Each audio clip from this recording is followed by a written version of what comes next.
The Cannabis Dispensary Spotlight Series is brought to you by Helix BioTrack, the largest seed-to-sale tracking and dispensary point-of-sale software solution in the industry. Since 2010, cannabis dispensaries, cultivation facilities, and manufacturers have trusted BioTrack to securely and confidently keep them in compliance while managing their businesses. With flexible solutions for both THC and hemp industries, customizable workflows, built-in machine learning and data analytics that deliver actionable insights to the right people at the right time, it's clear why cannabis companies in 37 states and 9 countries depend on BioTrack. For comprehensive cannabis software and business solutions that cover the requirements of compliant seed-to-sale tracking and data reporting in every state, there's really only one choice: BioTrack. Go to biotrack.com today for secure cannabis software solutions that you can count on. So 10 stores, 3 years, 200,000 square feet. We believe we can garner 10% of the market share for Southern California over the next 5 years. We estimate that at a $7 billion market, CBD and THC. So if it all worked out and we were able to get that 10%, that could equate to something in the neighborhood of 500 to 700 million. We think we can run a 22 to 24% EBITDA business around that. From MJBulls Media, it's the Raising Cannabis Capital Show. I'm Dan Humistonon, and today's show is another chapter of the BioTrack's Cannabis Dispensary Spotlight Series, featuring another dynamic retail pioneer's journey to crack the national and international expansion code.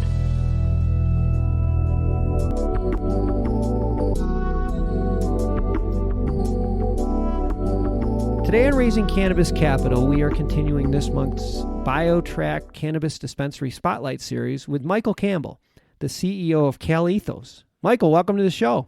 Thanks, Dan. Nice to be on your show. Well, I appreciate you taking time out to speak to us about the way people see dispensaries. But before we jump into that, I got to let everyone know that I found out before we started the interview that Michael's also a Buffalonian, former Buffalo guy from the same town. We're from the same town. Go Bills. And living far away from Buffalo. Yeah, well, CalEthos is a publicly traded company trading on the OTC market under the symbol BUUZ. And I'm really excited to talk to you about your showcase by CalEthos, which is so much more than a dispensary. So much more than a dispensary. I think the best way to get things started is to have you describe to our listeners what kind of an experience they have when they enter a showcase superstore. We are developing a platform for both the brands and the consumer in a large format. This is a 20,000 square foot showroom and event center. It was designed similar to a Nordstrom's cosmetic department, where you have brands that are highlighted and displayed with people that are specific to that brand. So when you walk in, you'll be in roughly 15 to 17,000 square feet of kiosk and boutiques that are brand specific. We have 10 anchor brands in the center of the store.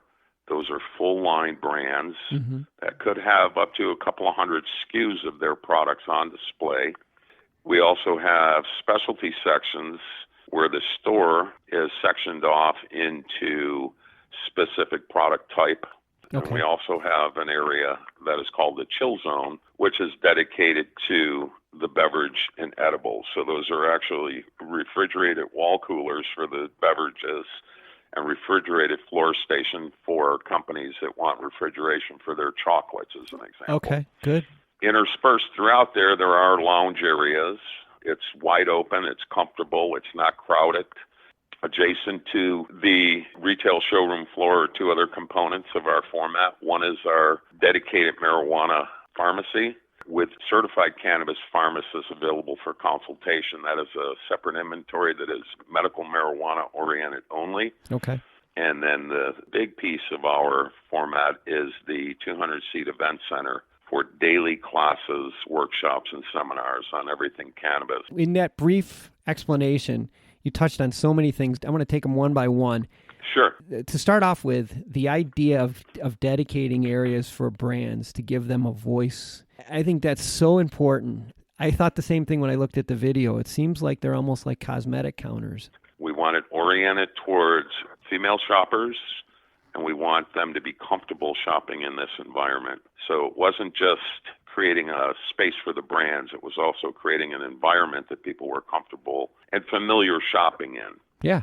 Eliminating intimidation of the marijuana dispensary and making it easy for the average consumer to shop in it. I think that point of making it so it's not intimidating, I think that underlies everything you're doing here. This concept, in my mind, it's designed to open cannabis to everyone so that everyone feels comfortable visiting this. Making a commitment to a 200-person event center within your store, that is a gigantic financial commitment in there, but I think that it makes a huge difference because if you're educating people and getting people comfortable with products, I'm sure that's what the point was. It is an investment, but we see that being the single biggest draw and the best way for not only showcase stores to connect with consumers, but for our partner brands to connect to the consumer, because it is truly a partnership. We're only as good as the brands that we house and support, and vice versa. They're building us, we're building them. Yeah, and you're also building a community by doing this. Absolutely. Yeah. We want to give people in the local market around each store that they know that every Thursday night from 6 to 7 o'clock, there's going to be a class, workshop, or seminar on cannabis and pain management, or cannabis and insomnia, or anxiety. If we implement that type schedule and curriculum, it's easy for people to keep coming back to learn more. If they can't get something out of a class, we have a cannabis pharmacist on staff that they can consult within the pharmacy. And I was going to say, the cannabis pharmacy within the store and having a trained pharmacist there who is available for consultation, I'd be comfortable walking over to the pharmacist and talking to them. Sure. It's like a regular pharmacy. You can go into the any pharmacy today and, ask the pharmacist, hey, I got a sore throat. What do you think I should take? Or whatever that ailment is. And the pharmacist always has a recommendation, or he's going to send it to the doctor if he can't solve your problem. Just the very basics. How about drug interaction before I start down the road of seeking a remedy from cannabis? Yeah. For whatever. So those are the things that we see missing in the market and things that we're trying to bring to the market.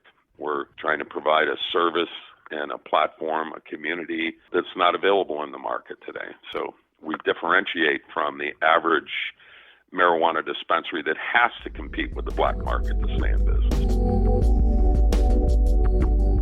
I want to take a short break to let you listen to a quick preview of our next episode. As you're ordering and adding these items to your cart, in the back of the shop, we have a fulfillment team that is constantly filling these orders. Think of it like a fast food chain, right? The orders come up on the screen and you're constantly fulfilling them. It's the same concept that we have at our retail outlets to allow all of our customer base to have an ease of access, safe access, and private access. In some of our facilities, we've even gone as far as having VIP sections.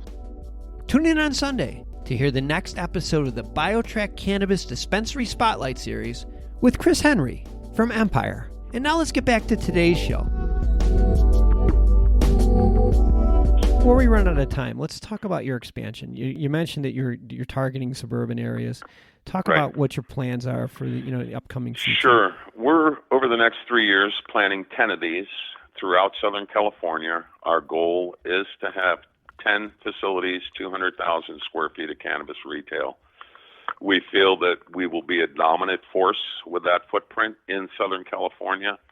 So 10 stores, 3 years, 200,000 square feet. We believe we can garner 10% of the market share for Southern California over the next 5 years. Wow. We estimate that at a $7 billion market, CBD and THC.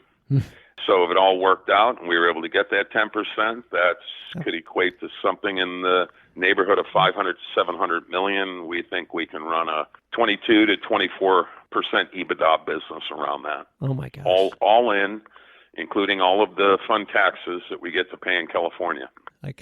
That's impressive numbers there, Michael. That is impressive numbers. Well, if you boil it down today, and look at it from today's perspective. We started $1,000 per square foot per year. Even MedMan is still running $5,000 per square foot per year. Mm-hmm. We're starting at $1,000. We think that's rather conservative. To get to the number that I just told you about, basically $50 million per store on 20,000 square foot. That's only $2,500 a square foot. So still half of what's currently being achieved in the market. Mm-hmm. We think the $1,000 per square foot to start going to $2,500 a square foot is realistic. The other advantage that we have under our brand membership program, they pay a monthly membership fee for their dedicated space. So a full-line brand, a major brand in the California market, pays us for their branded boutique. And there's 1,000 brands in California. Yeah. At maximum, we can house maybe 100 brands. Our 10 anchor brands are our key to us opening up new stores. And if we pick those 10 anchor brands, we can open up a store just about anywhere because we know we have our 10 anchors, and they're probably 80% of the draw to the store. Well, I wish we had more time to go through some more of the details of this, but I'm going to have all of your information on the MJBulls website and in the show notes. And just a reminder that CalEthos is trading on the OTC market under the symbol BUUZ. Michael, I have a feeling you're going to be back on the show soon. Appreciate that. Thanks for being on the show today. Not a problem. And when you get a chance, give me a call back and we can reminisce a little more about West Seneca. Go Bills. Thanks, Dan. Today's show was made possible by the generous support of our sponsors, like Alt36, the country's premier blockchain payment processing platform that's providing dispensaries and its customers with a safe and secure payment option other than cash. To learn more, go to alt36.com.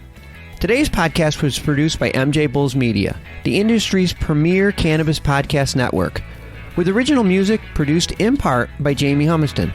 I'm Dan Humiston, and you've been listening to the Raising Cannabis Capital podcast.